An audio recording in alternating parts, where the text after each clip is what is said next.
Fala galera, eu sou o Edu, o Santista do Alambrado, e eu acho impressionante que nem ganhando um jogo o Santos permite que a gente seja feliz, que a gente comemore uma vitória, né? Não que a gente esteja triste com o resultado, muito longe disso, mas a atuação do Santos novamente foi uma atuação sofrível e é sobre isso que a gente vai conversar nesse vídeo. Então já peço que você deixe o like, se inscreva, compartilhe com seus amigos e deixe o seu comentário aí sobre as suas impressões em relação ao jogo. É muito... Cara, eu não tenho palavras, não tenho palavras. Porque o Santos enfrentou um time horroroso do Noroeste, um time realmente muito ruim. O Santos foi brindado com uma expulsão ao final do primeiro tempo. Não que a expulsão tenha sido incorreta, foi realmente justa. Inclusive, outro jogador do Noroeste deveria ter sido expulso logo ao início do segundo tempo. Mas eu falo que o Santos foi brindado porque no segundo tempo, onde o Santos teve um homem a mais o jogo todo, todas as chances de gol foram do Noroeste. Um time muito fraco que provavelmente vai cair para a Série A2 e o Santos não conseguiu se impor contra o Noroeste, né? A bola aérea do Santos assim é uma coisa tenebrosa, né? E eu acho que isso se explica muito, uma, pela qualidade dos jogadores em campo, mas também por um outro erro de planejamento desse time que a diretoria aparentemente não se atentou, que é o fato de o Santos ser um time muito baixo, falo baixo de estatura mesmo. A gente pega o Rony não é alto, Miguelito não é alto, Barreal não é alto, Roleiser não é alto, Gabigol não é alto. Bom Tempo tem 1,81, se eu não me engano. Escobar não é alto, Igor Vinícius não é alto. Então, de jogadores altos em campo, a gente tem quem? Os dois zagueiros e o Schmidt, né? Considerando o goleiro, claro. Eu acho que são só essas opções. Então, toda a bola na área do Santos, o jogo inteiro foi um Deus nos acuda. Eu acho que eu nunca vi um jogo do Santos... Claro, a bola aérea sempre foi tenebrosa. Desde 1912 o Santos passa sufoco na bola aérea. Mas eu nunca vi um jogo onde o Santos perdeu, se não foram todas, 95% das bolas levantadas em direção à área do Santos. O Brasão teve que fazer milagre. O gol do Noroeste saiu num lance de bola aérea. Colocaram o Barreal para marcar o zagueiro que fez o gol do Noroeste. Então, assim, cara, se o Santos pegar um time meramente mais organizado, o Santos não aguenta, né? Lógico, acho que nem de todo ruim foi esse jogo, apesar da gente ter visto um segundo tempo patético. Mas a gente tem que destacar alguns pontos positivos desse jogo, sim. E na minha visão, eles são três, tá?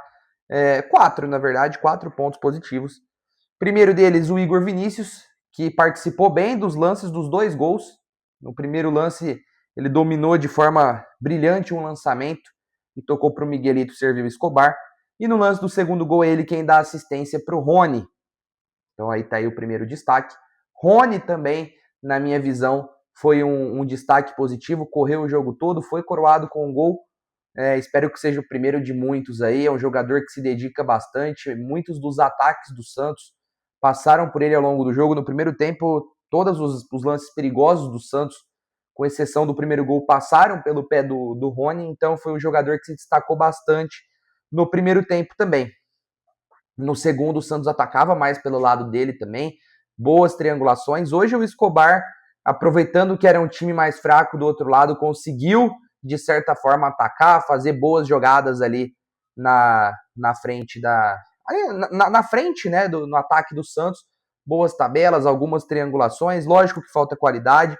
O gol foi contra, né? O gol que não foi do Escobar, mas ele participou do lance ali. Pode ter essa dúvida se foi gol dele ou contra, então ele teve uma boa participação, mas eu não queria nem destacar ele. Eu queria destacar o Miguelito, que mais uma vez fez uma boa partida, e também eu quero destacar, para mim, o melhor em campo pelo time do Santos, Gabriel Bom Tempo. Inexplicável Gabriel Bom Tempo nos últimos jogos ter entrado faltando 5, 10 minutos para acabar o jogo. Hoje ele jogou o jogo todo, jogou bem o jogo todo.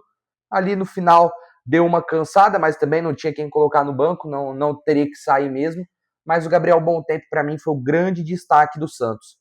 E agora, destaque positivo, assim, destaque negativo, perdão, a gente tem alguns, né? O Zé Ivaldo, que não tem a mínima sanidade mental para ser um jogador de futebol. Roleiser. Cara, vou falar uma coisa para você, Roleiser. Quando você veio para o Santos, eu fiquei muito feliz, eu te defendi até onde deu. Esse ano mesmo, alguns jogos que você poderia ter dado assistência, mas os seus companheiros, de novo, assim como no ano passado, erraram gol de forma grotesca, com belos passes seus. Começo dos primeiros 3, 4 jogos ali, você realmente entrou bem. Mas a impressão que eu tenho, Roleiser, é que você não quer jogar, cara. É que você não tá afim de jogar pelo Santos mais. Cara, é uma preguiça, uma desconexão do jogo que não dá para entender. A gente sabe que você tem qualidade técnica, mas se você não tiver vontade, você caminha para ser o novo Lucas Lima. Mais caro que o Lucas Lima, né? 70 milhões de reais. É realmente muito complicado. O Roleiser, essa preguiça toda dentro de campo. Em relação a outros jogadores que foram mal, eu destaco aí o Tassiano, que no lance agora no final do jogo, no contra-ataque, poderia ter servido o Nadson, para o Nadson fazer o primeiro gol dele como profissional, novo raio que estreia aí pelo profissional do Santos. Esse realmente tem potencial de raio, é um jogador que é espetacular, com 17 anos, falta ainda um pouco de físico, mas a qualidade técnica, a visão de jogo, o quanto ele é aguerrido, credenciam o Nadson a ser um raio do Santos. Espero que ele fique muitos anos aí, porque tem todo o potencial de se tornar um ídolo. E ele poderia ter feito o gol dele já no primeiro jogo como profissional se o Tassiano não fosse horroroso e tivesse errado o passe ali, matando o contra-ataque. Então fica o destaque aí também para o péssimo Tassiano. O Noroeste não forçou muito o Santos com bola no chão para a gente falar mal de João Schmidt, para a gente falar do posicionamento defensivo enquanto com bola rolando, porque realmente foi um Deus nos acuda de bolas aéreas o jogo todo. E o meu medo era muito esse, né? Era o Noroeste perceber que o meio-campo do Santos era um meio-campo muito fraco defensivamente, com uma transição defensiva muito lenta e sem físico, sem intensidade, e quisesse atacar o Santos, ir para cima do Santos. Eles acharam esses espaços para conseguir cruzar as bolas, então isso acabou se confirmando. Mas o Noroeste respeitou o Santos de certa forma e não partiu tanto para cima quanto poderia, apesar que teve mais chances com um homem a menos do que com o jogo igualado, né? Mas ainda bem que o Noroeste não forçou tanto assim, se a gente for parar para pensar como poderia, porque o meio-campo do Santos era um meio-campo muito fraco e esse era o meu medo. Então, a minha esperança era o Noroeste realmente ficar lá atrás. E o Santos conseguiu esses espaços para fazer os 2 gols e fez os 2 gols e parou, né? Por isso que é uma vitória culposa, sem intenção de vencer o jogo. Essa foi a análise, uma análise rápida aí da partida de hoje. A gente não tem tantos destaques positivos assim para fazer. A gente tem o destaque negativo, logicamente, da bola aérea, que pode ser explicado por uma falha de posicionamento geral e também por um time extremamente baixo, como é o time do Santos. Eu vou ficando por aqui. A gente se vê aí no meio de semana. Espero que o Santos já com novidades, né? Que o Moisés teve a contratação anunciada, não, confirmada, né? Pelos portais de notícia. Vamos ver como ele chega, se ele chega bem fisicamente. Técnica, tem uma certa técnica, mas a gente tem que ver a questão física dele. Torcemos aí por mais reforços na parte do meio-campo e da zaga principalmente. Um grande abraço a todos e é o Santos!